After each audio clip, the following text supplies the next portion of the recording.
Puji syukur kepada Allah Subhanahu wa Ta'ala atas segala rahmat dan karunia-Nya kepada penulis, sehingga kami dapat menyelesaikan laporan praktikum kimia ini. Laporan ini mengacu pada praktikum sel volta yang telah kami lakukan sebelumnya. Penulis menyadari bahwa dalam membuat laporan ini tidak sedikit kesulitan dan hambatan. Namun, berkat doa, kerja keras, dan bantuan berbagai pihak, khususnya bimbingan dari guru pembimbing kami, Ibu Siti Nur Khairul Limah, SPDMM, yang turut mendukung dalam penyelesaian laporan ini, kami harap hasil praktikum yang kami susun ini dapat bermanfaat bagi kita semua. Latar belakang perkembangan ilmu pengetahuan dan teknologi sangatlah berdampak besar bagi manusia. Contoh sehari-harinya, seperti pemakaian barang elektronik, peralatan-peralatan elektronika yang kita pakai. Di dalamnya terdapat berbagai macam komponen yang termasuk ke dalam sel elektronik kimia, khususnya sel galvani atau biasanya disebut dengan sel volta. Rumusan masalah. 1. Bagaimana konsep dan dasar serta pemahaman dari sel volta? 2. Bagaimana penerapan sel volta dalam kehidupan sehari-hari? 3. Apakah buah yang digunakan berpengaruh terhadap berhasil tidaknya suatu alat sel volta? Dan yang keempat, bagaimanakah cara membuat rangkaian sel volta? Dan yang kelima, bagaimana menuliskan lambang-lambang diagram sel dan reaksi yang terjadi di anoda dan akota? Selanjutnya ada tujuan percobaan. Percobaan ini dilakukan untuk menentukan potensi sel dari buah lemon, tomat, dan jeruk jika dijadikan sebagai sumber energi alternatif untuk menggantikan sumber energi listrik. Dan lebih rincinya lagi, percobaan ini dilakukan untuk mengetahui konsep dari sel volta, penerapan dalam sehari-hari sel volta, besar potensial elektroda, serta mengamati kandungan elektrolit dari sel volta. Manfaat percobaan. Baterai merupakan sel elektrokimia yang dapat menghasilkan arus listrik yang terjadi secara spontan. Ternyata, sifat elektrolit yang dimiliki baterai ini juga dimiliki oleh buah-buahan. Oleh karena itu, buah-buahan dapat dimanfaatkan untuk menghasilkan energi listrik melalui proses elektrokimia. Sehingga, baterai alternatif dapat dibuat menggunakan larutan elektrolit yang ada pada buah-buahan. Hipotesis. Hipotesis dari percobaan ini adalah 1. Buah jeruk nipis, tomat, serta lemon sama-sama memiliki kandungan senyawa asam yang dapat menghantarkan listrik ke lampu. 2. Baterai alternatif dari rangkaian buah tersebut menggunakan prinsip kerja sel volta dengan menggunakan paku besi sebagai anoda dan koin kuning sebagai katoda. 3. Siswa mendapatkan pemahaman mengenai alat elektrokimia serta sel volta. Pengertian sel volta. Sel volta adalah sel elektrokimia di mana energi kimia dari reaksi redoks akan spontan diubah menjadi energi listrik. Sel volta pertama kali ditemukan oleh orang yang ada di dalam gambar tersebut, yaitu Galvani. Potensi dari besaran listrik yang dihasilkan sel volta dapat dilihat dengan alat voltmeter atau potensiometer. Sel volta terdiri dari dua elektroda yang keduanya terhubung dan bisa menghasilkan listrik. Selain itu, dapat juga berfungsi sebagai jembatan garam hingga larutan elektrolit, tempat di mana elektroda berada. Rangkaian sel volta. Elektron yang dilepaskan akan ditangkap oleh reaksi yang membutuhkan elektron. Hal ini disebut dengan reaksi reduksi.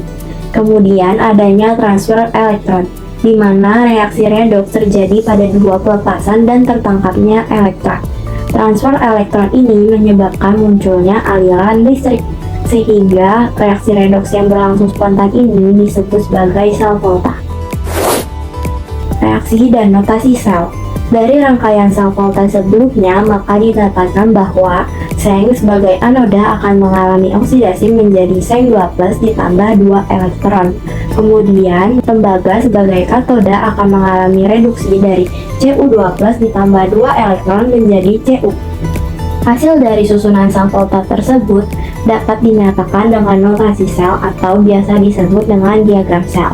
di mana reaksi oksidasi berada di sebelah kiri dari jembatan garam dan reaksi reduksi berada di sebelah kanan dari jembatan garam. Oleh karena itu, kita dapatkan bahwa seng akan dioksidasi menjadi seng 2+ dan dijembatani oleh jembatan garam. Kemudian Cu2+ akan direduksi menjadi Cu. Potensial volta dapat ditentukan dengan menggunakan voltmeter atau dihitung berdasarkan data potensial elektroda standar dengan menggunakan rumus dari potensial sel, yaitu E0 sel sama dengan E0 reduksi dikurang E0 oksidasi. Deret volta adalah urutan logam-logam yang pengurutannya berdasarkan nilai potensial elektroda standar, di mana logam-logam dalam deret volta semakin ke kiri semakin mudah mengalami oksidasi. Kebalikannya, semakin ke kanan akan semakin mudah mengalami reduksi. Sehingga dapat dikatakan bahwa karakteristik deret volta dari kiri ke kanan adalah logam-logam dengan reduktor terkuat sampai reduktor terlemah. Metode penelitian. Untuk melakukan percobaan ini dibutuhkan beberapa alat dan bahan. Antara lain, alat yang dibutuhkan adalah LED diode, pisau, jepit buaya, koin tembaga, paku, dan kabel. Bahan yang dibutuhkan antara lain adalah 3 buah lemon, 4 buah jeruk peras, dan 3 buah tomat.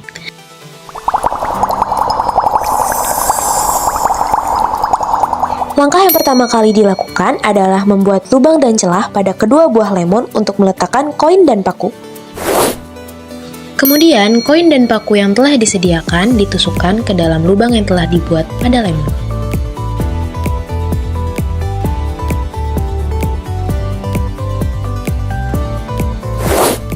Selanjutnya, jepit penjepit buaya warna merah ke paku dan penjepit buaya warna hitam ke koin pada buah lainnya.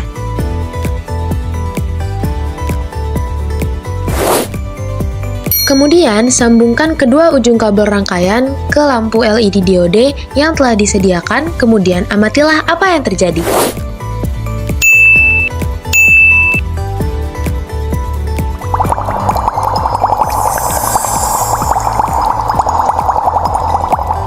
Nah, pada percobaan kedua dengan menggunakan buah tomat, langkah pertama yang dilakukan sama seperti pada buah lemon, yaitu membuat lubang dan celah pada kedua buah tomat untuk meletakkan koin dan paku.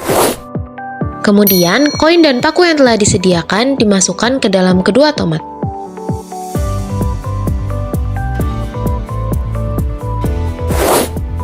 Kemudian, jepit penjepit warna hitam ke paku dan penjepit warna merah pada koin di buah lainnya. Kemudian, sambungkan kedua ujung kabel rangkaian ke lampu LED diode yang telah disediakan, kemudian amatilah apa yang terjadi.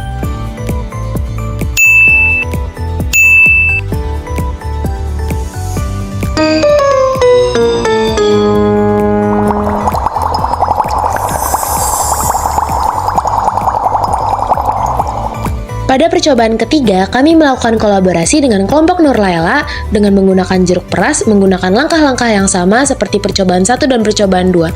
Berikut dapat diamati hasilnya.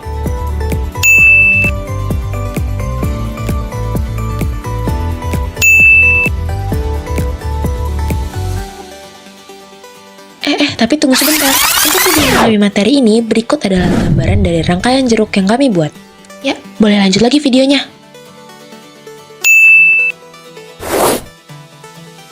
Hasil penelitian. Setelah melakukan percobaan, kami akan menganalisis dan membahas percobaan yang telah kami lakukan. Maka, berdasarkan percobaan yang telah kami lakukan, berikut adalah tabel data besarnya intensitas nyala lampu yang dihasilkan oleh tegangan ion dalam buah. Hal ini dapat terjadi karena dalam buah-buahan mengandung elektrolit yang kita ketahui bahwa sumber arus listrik searah tersusun dari larutan elektrolit dan 2 buah elektroda. Maka, dalam hal ini, koin berperan sebagai katoda dan paku berperan sebagai anoda. Kemudian, kedua kutub tersebut dihubungkan dengan kabel dan lampu LED di antara kabel tersebut. Maka, ketika ada aliran ion-ion, arus listrik dapat dihantarkan sehingga dapat menyalakan lampu. Berdasarkan informasi yang telah didapat pada slide sebelumnya, kita dapat mengetahui reaksi yang terjadi dalam percobaan antara koin kuning yang berlambang kimia Cu dan paku besi yang berlambang kimia Fe. Reaksi yang terjadi dapat diperhatikan pada foto yang telah saya berikan pada slide ini. Kemudian, kami telah menganalisis pertanyaan yang akan menjadi pembahasan kami dalam percobaan ini. Pertanyaan pertama adalah mengapa semakin banyak buah yang dilibatkan menyebabkan lampu LED menyala dengan lebih terang? Pembahasannya adalah karena buah-buahan menghasilkan asam yang berfungsi sebagai ion atau tegangan untuk membangkitkan listrik. Setiap satu buah memiliki ukuran tegangannya masing-masing. Misalnya, buah lemon dapat menghasilkan tegangan sampai dengan 1 volt. Maka, tegangan akan bertambah jika jumlah buah lemon juga ditambahkan. Pertanyaan kedua adalah mengapa buah jeruk, lemon, dan tomat dapat menghasilkan arus listrik ke lampu LED? Jawaban dari pertanyaan ini, di ketiga jenis buah yang berhasil menghasilkan arus listrik ke lampu LED memiliki suatu persamaan, yaitu karena buah-buah ini sama-sama mengandung asam dalam daging buahnya masing-masing yang berfungsi sebagai ion. Sehingga ketika ada aliran ion-ion, maka arus listrik dapat dihantarkan, sehingga dapat menyalakan lampu. Tetapi, intensitas nyalanya lampu sesuai dengan jumlah buah yang dilibatkan dalam rangkaian. Untuk lebih jelasnya lagi, kalian dapat memperhatikan teks pada video ini. Berdasarkan percobaan dan analisis serta pembahasan data pada slide sebelumnya, dapat kita tarik kesimpulan menjadi beberapa poin. Yang pertama, buah-buahan dalam rangkaian sel volta dapat menghantarkan arus listrik dengan prinsip kerja sel volta karena mengandung senyawa asam kuat yang dapat membebaskan ion positif dan ion negatif dan dirangkai dengan jumlah yang cukup sebagai tegangan untuk menyalakan lampu. Kedua, semakin banyak jumlah buah-buahan yang digunakan, maka semakin besar pula tegangan yang dihasilkan dan semakin terang pula lampu menyala. Yang ketiga, sel volta merupakan suatu sel elektrokimia yang mengubah zat kimia menjadi asam dan menggunakannya sebagai ion untuk menjadi energi listrik. Kemudian, yang terakhir, sel volta adalah sel elektrokimia yang melibatkan reaksi redoks spontan dan menghasilkan arus listrik.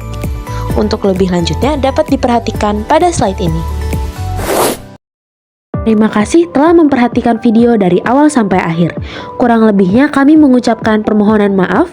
Terima kasih. Wassalamualaikum warahmatullahi wabarakatuh.